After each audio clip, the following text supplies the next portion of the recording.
Hello everyone. I hope आप सभी लोग अच्छे हैं। जावास्क्रिप्ट ट्यूटोरियल्स के इस सीरीज़ में आज हम कंटिन्यू स्टेटमेंट के बारे में बात करेंगे। इससे पहले हमने कुछ लूप्स को पढ़े थे, like while loop, do while loop, four of loop और फोर इन लूप। अभी लूप के साथ हमें छोटी छोटी प्रॉब्लम्स थी, छोटी छोटी रिक्वायरमेंट्स जो चेंज होती रहती थी। उन रिक्वायरमेंट्स या प्रॉब्लम्स के लिए हमारे पास कुछ छोटे छोटे सॉल्यूशंस भी हैं, और उन्हीं में से एक है हमारा कंटिन्यू स्टेटमेंट। इस कंटिन्यू स्टेटमेंट के कॉन्सेप्ट को, या कह सकते हो कि कैसे इसने उस प्रॉब्लम को रिजॉल्व किया, उसे समझने के लिए हम एक छोटा सा एग्जांपल देखते हैं। मैं एक एरे वेरिएबल डिफाइन कर देता हूँ, लेट ए, जिसमें कुछ नंबर्स भी डिफाइन कर दे रहा हूँ कुछ इस तरह से। नॉर्मल फॉर ऑफ लूप मैं यूज़ कर ले रहा हूँ फ़िलहाल के लिए, जिसमें मैंने वेरिएबल ले लिया, ऑब्जेक्ट की जगह ए लिख दिया है, तो डायरेक्ट मुझे वो वैल्यू मिल जाएंगे। मुझे करना क्या है, मुझे एक्चुअली एक रिज़ल्ट वेरिएबल है जिसमें मुझे मुझे इन सब का सम करना है। तो मैं कुछ इस तरह से कर दूंगा और ऊपर इस तरह से रिज़ल्ट वेरिएबल डिफाइन कर दूंगा। फॉर ऑफ लूप के बाहर मैं लॉक करा देता हूँ कि सम कितना रहा। तो सम मैंने इस तरह से RES लिख दिया। तो फ़िलहाल हमारा आउटपुट सही आएगा, कोई दिक्कत वाली बात नहीं है। नाउ अंडरस्टैंड कि अभी क्या है कि हमारे पास जो भी नंबर्स हैं सभी का सम हो रहा है ऑटोमेटिकली, बट मैं चाहता हूँ कि इसमें से जो 5 हैं वो काउंट ना हो, बाकी के सब हों।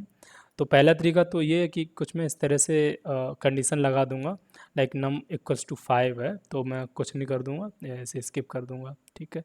एल्स में मैं ये कोड रख दूंगा, ठीक। अभी इससे मैं रन करूँगा तो कोई प्रॉब्लम नहीं है, अगेन वो 5 इंक्लूड नहीं होगा। बट क्या है कि इफ़ में देखोगे थोड़ा स्पेस आ रहा है, लाइक यहाँ पर एम्प्टी ब्लॉक जा रहा है, तो इसे और अच्छा देखने के लिए हम इफ़ में रख देंगे और कंडीशन को चेंज कर देंगे, इक्वल्स टू की जगह कर देंगे इज़ नॉट इक्वल्स टू, और कुछ इस तरह से थोड़ा सा हमारा कोड जो है वो ब्यूटीफुल भी दिख रहा है। अब इसे अगर मैं रन करूँ तो अगेन आउटपुट में हमारा कोई चेंज नहीं होगा, जैसा इफ एल्स के साथ हो रहा है वैसा ही यहाँ पे ही हो रहा है। तो यहाँ पर एक छोटी सी रिक्वायरमेंट थी कि अगर हमें किसी पर्टिकुलर इटरेशन को स्किप करना हो, राइट। यहाँ पर अगर आप ध्यान से देखोगे तो एक इसके जो इटरेशन है वो एक तरह से स्किप ही हो रही है, राइट। कि अगर 5 है तो वो काउंट ना हो, तो इस तरह से क्या हम उस इटरेशन को या उस वैल्यू को स्किप ही कर रहे हैं। तो नॉर्मली इसके बजाय देखो, काम तो ये भी करेगा, आप ऐसे भी कर सकते हो, बट नॉर्मली इटरेशंस को स्किप करने के लिए हमारे पास एक स्टेटमेंट है जिसे हम कंटिन्यू स्टेटमेंट कहते हैं। तो इसका जो मेन पर्पज़ है वो यही है कि किसी भी लूप जो रन हो रहा है उसके इटरेशंस को स्किप करना, करंट इटरेशन को स्किप कर देना। इसे आप लूप के साथ, किसी भी लूप के साथ, लगभग 5 टाइप के लूप जो हमारे पास नॉर्मली होते हैं, for loop, for in loop, for of loop, while loop and do while loop. In 5 loop में आप किसी भी तरह से इसे यूज़ कर सकते हैं स्किप, लाइक करंट इटरेशन को स्किप करने के लिए। तो नॉर्मली क्या है कि इस कोड को मैं बाहर रख दूंगा, और सिंगल स्टेटमेंट तो मुझे कर्ली ब्रेसेस की ज़रूरत नहीं पड़ेगी, तो मैं यहाँ पर डायरेक्ट इस तरह से कंटिन्यू लिख दूंगा और सेमीकोलन। अब देखना, इज़ नॉट की जगह मैं इक्वल्स टू लग दे रहा हूँ, क्योंकि मुझे तभी स्किप करना है जब जो नंबर करंट वैल्यू है वो 5 आए। अगर मैं इसे रन करूँगा तो अगेन हमारे जो आउटपुट है उसमें कोई चेंज नहीं होगा, बट अब थोड़ा ध्यान से देखोगे तो ये जो करंट इटरेशन है वो हमारी स्किप हो रही है। अब हम जो अपना कोड है जिसे हम इफ में लिख रहे थे थोड़ी देर पहले, उसे डायरेक्टली बाहर हम कहीं भी लिख सकते हैं। अगर हमारी ये कंडीशन फॉल्स होती है तो ऑटोमेटिकली ये कोड रन हो जाएगा, ठीक है। तो अब थोड़ा सा आपको समझ आ रहा होगा, जो अगर हमें किसी इटरेशन को स्किप करना हो तो हम इस तरह से यूज़ कर सकते हैं। कंटिन्यू स्टेटमेंट का जो मेन पर्पज़ है वो यही है, करंट इटरेशन को स्किप करना किसी भी लूप से। लूप किसी भी तरह का हो सकता है। मैं चाहूँगा अगर ज़्यादा वीडियो लंबा ना हो तो दूसरा कोई लूप, वाइल लूप वगैरह भी यूज़ करके आपको दिखा दूँगा। फ़िलहाल जो बेसिक एग्जांपल और जो नीड थी वो मैंने आपको समझाने का ट्राई किया है कि एक्चुअली में जो कंटिन्यू स्टेटमेंट है वो यूज़ कैसे हो सकता है, एंड आई होप आपको वो समझ आया भी होगा ना। आपने जैसे कि मैंने कहा कि ये स्किप कर रहा है, तो मैं, आप कहोगे कि मुझे कैसे पता चलेगा कि ये स्किप कर रहा है। तो मैं कहूँगा ठीक है, मैं इसे ऊपर ले ले रहा हूँ, मैं कोई कैलकुलेशन अभी नहीं कर रहा हूँ। नॉर्मली मैं नम को प्रिंट करा दे रहा हूँ, सही है ना।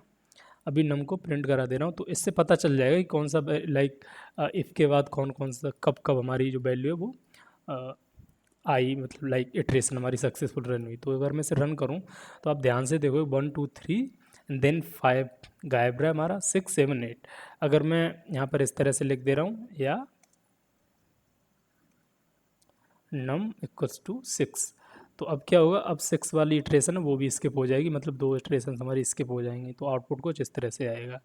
तो आई होप आपको समझ आया होगा कि हाँ ये इटरेशंस को स्किप कर रहा है, राइट। नाउ इसे यूज़ करने का अब दूसरा तरीका देखते हैं। दूसरा तरीका ये है कि कंटिन्यू को आप लेवल के साथ भी यूज़ कर सकते हैं। लेवल का मतलब क्या होता है, लेवल में आप इस तरह से एक लेवल डिफाइन, लाइक उसका डायरेक्ट नेम दे देते हैं, जैसे मैंने इसे नाम दे दिया माई लेवल, और इस तरह से कॉलन लगा दिए। ये डिफाइन करता है कि ये जो एक तरह से ब्लॉक ऑफ कोड है ये माई लेवल के अंडर आता है। तो अगर मैं कंटिन्यू की जगह माई लेवल इस तरह से लिख दे रहा हूँ तो भी हमारे जो आउटपुट है उसमें कोई चेंज नहीं आएगा, तो भी हमारा आउटपुट सेम ही आएगा।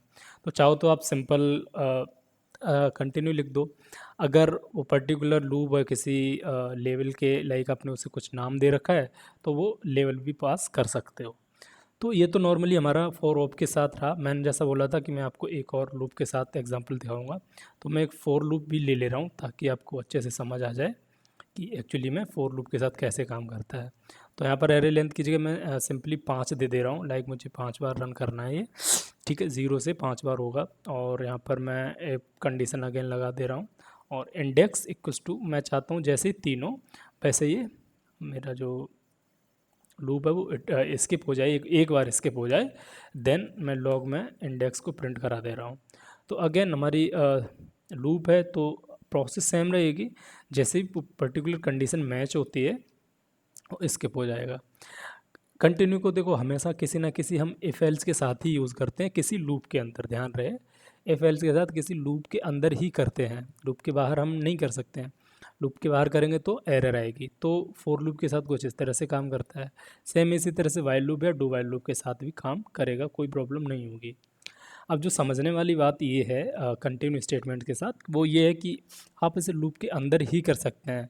लाइक अगर मैं इसे डायरेक्टली लिखना चाहूँ इस तरह से, इफ़ ट्रू, लाइक मुझे लगता है कि मैं इसे इफ़ को कंटिन्यू इस तरह से स्किप करना चाहूँ, तो देखो वैसे तो यहीं पर VS कोड ने एरर दे दिया, continue statement can only B use with in enclosing iteration statement. Like iteration का मतलब जहाँ पर भी इटरेट हो रहा हो, इटरेशन एक प्रक्रिया, लाइक प्रोसेस होती है जहाँ पर हम लाइक जैसे लूपिंग हो गई, ठीक है, तो वहाँ पर हम एक तरह से इटरेट ही करते हैं वैल्यूज़ को। तो इटरेशन प्रोसेस के साथ ही हम कंटिन्यू यूज़ कर सकते हैं, हम डायरेक्ट यूज़ नहीं कर सकते हैं। वैसे तो एरर ऑलरेडी है, अगर मैं इसे रन करूँगा तो यहाँ पर भी सेम इस तरह से एरर आ जाएगी, continue must be inside loop, like इसे हम किसी लूप के ही अंदर यूज़ कर सकते हैं। तो आई होप आपको समझ आ गया होगा कि कंटिन्यू स्टेटमेंट क्यों यूज़ करते हैं और कैसे यूज़ करते हैं, और उसके कुछ एग्जांपल्स भी मैंने देखे। स्टिल कोई कन्फ्यूज़न रह गई हो तो नीचे कमेंट बॉक्स में पोस्ट कर दें, मैं जल्दी से जल्दी रिस्पॉन्ड देने का ट्राई करूँगा। वीडियो अच्छा लगा हो तो लाइक कर दो, चैनल को सब्सक्राइब कर दो पहली बार आए हो। बाकी मिलते हैं नेक्स्ट वीडियो में, थैंक यू।